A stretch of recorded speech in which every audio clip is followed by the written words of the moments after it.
the silent smile. Atsu was the kind of girl who turned heads, not just because of her beauty, but because of the calm, almost sacred silence she carried with her. With deep almond eyes and long black hair that danced in the breeze, she lived in a small town nestled between hills and rivers. But her silence wasn't just quiet, it was deep. Atsu hadn't spoken a word since she was 6. No one knew why. People whispered stories, a lost mother, a broken heart, a tragedy too deep to name. Yet every morning, she would walk to the old library, read for hours, and leave a wildflower on the windowsill before heading home. One day, a young teacher named Ryan came to the town.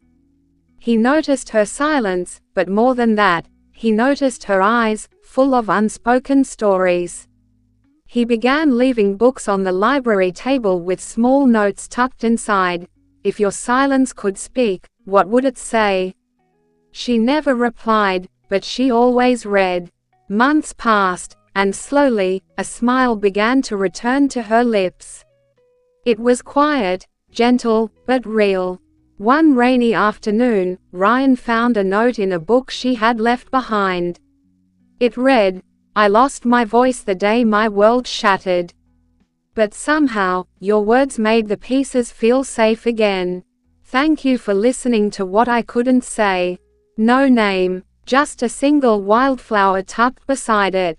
Ryan smiled. Atsu never needed to speak to be heard. Her silence was her story, and someone, finally, had listened.